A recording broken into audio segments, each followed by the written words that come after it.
ಹೆಣ್ಮಕ್ಳಂದ್ರೆ 4 ಗೋಡೆಗಳ ಮಧ್ಯೆ ಚೌಕಟ್ಟೊಳಗೆ ಕುಂದಿರ್ಸ್ತಾರೆ ಎಲ್ಲರೂ. ಆದ್ರೆ ಇವತ್ತು ಗುರುಗಳು ನಮ್ಮೆಲ್ಲ ಹೆಣ್ಮಕ್ಳಿಗೆ ಉಡಿ ತುಂಬಲಿಕ್ಕತ್ತಾರಲ್ಲ, ನಿಜವಾಗ್ಲೂ ಭಾಳ ದೊಡ್ಡ ಮಾತು ಗುರುಗಳೇ. ನಮ್ಮ ಉಡಿ ಒಳಗೆ ನಿಮ್ಮ ಪ್ರೀತಿ ತುಂಬ್ರಿ, ನಿಮ್ಮ ವಿಶ್ವಾಸ ತುಂಬ್ರಿ, ನಿಮ್ಮ ಆಶೀರ್ವಾದ ತುಂಬ್ರಿ ಗುರುಗಳೇ. ಯಾಕಂದ್ರೆ ಇಲ್ಲಿ ಭಾಳಷ್ಟು ಮಂದಿ ನಾವು ಅದೀವಿ, ಭಾಳಷ್ಟು ಮಂದಿಗೆ ನಮಗೆ ತಂದೆ ತಾಯಿ ಇಲ್ಲ. ಆದ್ರೆ ಈ ಮಠ ನಮ್ಮ ತವ್ರ ಮನೆ ಇದ್ದಂಗೆ. ಅದಕ್ಕೆ ತವ್ರ ಮನೆ ಅಂತ ಯಾಕೆ ಅಂತೀವಂದ್ರೆ, ಗಂಡನ ಮನೆಯೊಳಗೆ ನಮ್ಮ ಕಷ್ಟ ಸುಖ ಹೇಳ್ಕೊಳಕ್ಕೆ ನಾಚಿಕೆ ಬರ್ತದೆ ನಮಗೆ.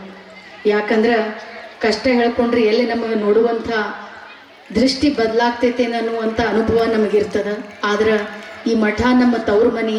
ನಮ್ಮ ಕಷ್ಟ ಸುಖಗಳನ್ನು ಗುರುಗಳ ಪಾದಕ್ಕೆ ಸಮರ್ಪಣೆ ಮಾಡಿ ನಾವು ಉಡಿ ತುಂಬಿಸ್ಕೊಳ್ಳಿಕ್ಕೆ ಇಷ್ಟಪಡ್ತೀವಿ ಅಂತ ಭಾಳ ಹೆಮ್ಮೆಯಿಂದ ಹೇಳಲಿಕ್ಕೆ ಇಷ್ಟಪಡ್ತೀನಿ.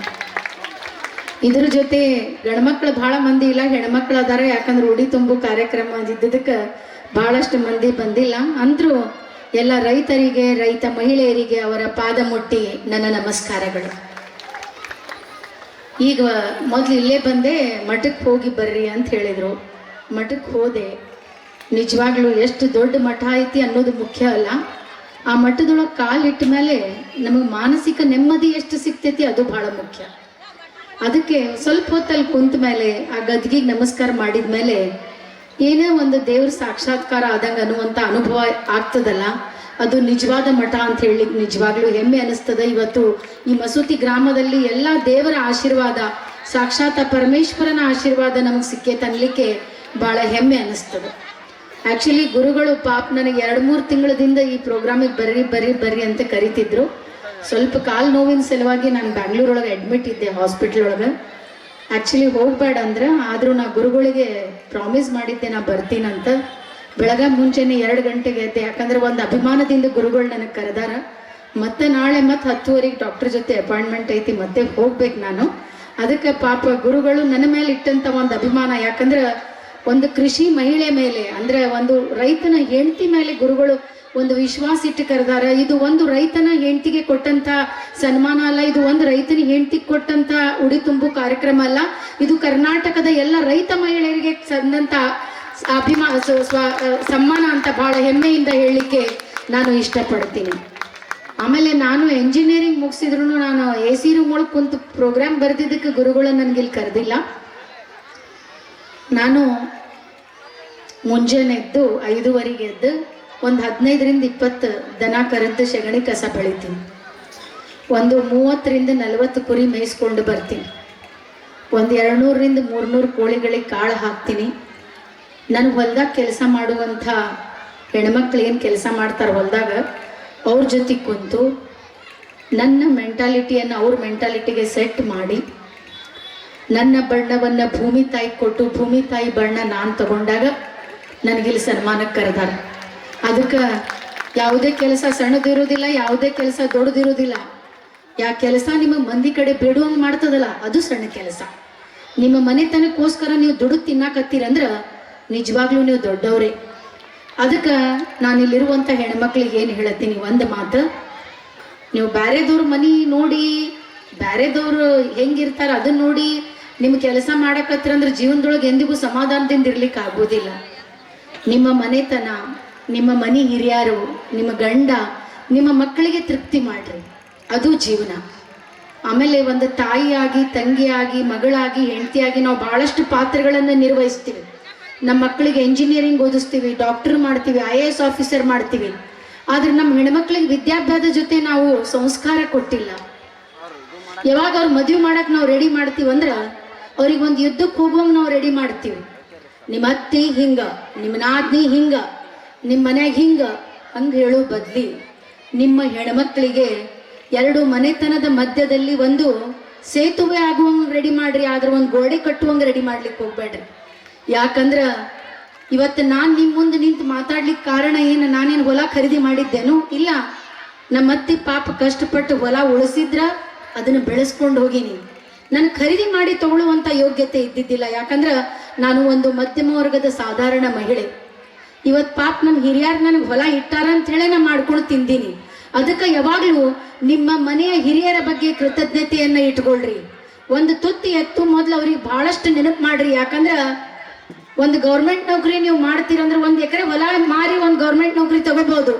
ಆದ್ರೆ ಗೌರ್ಮೆಂಟ್ ನೌಕರಿ ಮಾಡಿ ಒಂದು ಹೊಲ ತಗೊಳಕ್ ಆಗೋದಿಲ್ಲ. ಯಾಕಂದ್ರೆ 200 ರೂಪಾಯಿಗೆ ಎಕರೆ ಇದ್ದದ್ ಹೊಲ ಇವತ್ತು 1 ಕೋಟಿ ಎಕರೆಗೆ ಆಗ್ಯದ. ಅದಕ್ಕ ನಿಮ್ಮ ಮನಿ ಹಿರಿಯರಿಗೆ ದಿನ ನಮಸ್ಕಾರ ಮಾಡ್ರಿ. ಯಾಕಂದ್ರೆ ಒಂದು 1200 ಸ್ಕ್ವೇರ್ ಫೀಟ್ ತಗೋಬಹುದು, 2000 ಸ್ಕ್ವೇರ್ ಫೀಟ್ ಜಾಗ ತಗೋಬಹುದು, ಒಂದು ಮಲ್ಟಿ ಸ್ಟೋರ್ಡ್ ಬಿಲ್ಡಿಂಗ್ ತಗೋಬಹುದು ಇವತ್ತು ಹೋಗಿ. ಆದ್ರೆ ಒಂದು ಅಗ್ರಿಕಲ್ಚರ್ ಲ್ಯಾಂಡ್ ತಗೋಬೇಕಂದ್ರ ಸಣ್ಣ ಮಾತಲ್ಲ. ಮನುಷ್ಯ ಪೂರಾ ತನ್ನ ನೀರಿಳಿದ್ರು ಹೊಲ ಮನಿ ಸಿಗೋದಿಲ್ಲ ಇವತ್ ನಾಳೆ. ಅದಕ್ಕ ನಾನೇನ್ ಹೇಳ್ತೀನಿ, 1200 ಸ್ಕ್ವೇರ್ ಫೀಟ್ 2000 ಸ್ಕ್ವೇರ್ ಫೀಟ್ ಇದ್ದವ್ರು ಮೆರಿಲಿ, ನಾ ಬ್ಯಾಡ್ ಅನ್ನೋದಿಲ್ಲ. ಆದ್ರೆ ಈ ಜಗತ್ತೊಳಗೆ ಎಲ್ಲರೂ ಸಹಕಾರ ಕೊಡ್ಲಿಲ್ಲ ಅಂದ್ರೆ ಒಂದು ಹೆಣ್ಮಗಳು ಮುಂದುವರಿಲಿಕ್ಕೆ ಆಗೋದಿಲ್ಲ. ಅದಕ್ಕೆ ಹೇಳೋದು, ಇವತ್ತು ಗುರುಗಳು ನಮ್ಮ ಗುಡಿ ತುಂಬಿ ನಮ್ಮ ಗೌರವ ಸನ್ಮಾನ ಕೊಟ್ಟಿದ್ದಕ್ಕೆ ಈ ಮಠಕ್ಕೆ ಗುರುಗಳಿಗೆ ದೇವರು ಯಾವಾಗ್ಲೂ ಆಯುಷ್ಯ ಆರೋಗ್ಯ ಅಭಿವೃದ್ಧಿ ಐಶ್ವರ್ಯ ಕೊಟ್ಟು 100 ಕಾರ ಯಾವಾಗ್ಲೂ ಚೆನ್ನಾಗಿಟ್ಟಿರ್ಲಿ. ನಮ್ಮಂತ ಬಹಳಷ್ಟು ಹೆಣ್ಮಕ್ಳು ತನ್ನ ಯಶೋಗಾಥೆಯನ್ನು ಹೇಳುವಂತ ಇಂಥ ಪ್ಲಾಟ್ಫಾರ್ಮ್ ಅನ್ನು ಗುರುಗಳು ಕರುಣಿಸ್ಲಿ ಅಂತ ಮನಸ್ಸಿನಿಂದ ಶುಭ ಹಾರೈಸ್ತೀನಿ ಗುರುಗಳೇ. ಆಮೇಲೆ ಈ ಮಠ ಇನ್ನೂ ಉತ್ತುಂಗಕ್ಕೆ ಹೋಗ್ಬೇಕು.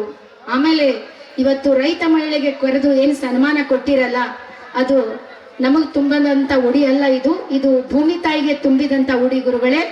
ಯಾಕಂದ್ರೆ ಇವತ್ತು ಭೂಮಿ ತಾಯಿಗೆ ದಂಡಿ ಏರಿಸಿರಿ, ಭೂಮಿ ತಾಯಿಗೆ ಅರಿಶಿನ ಕುಂಕುಮ ಕೊಟ್ಟಿರಿ.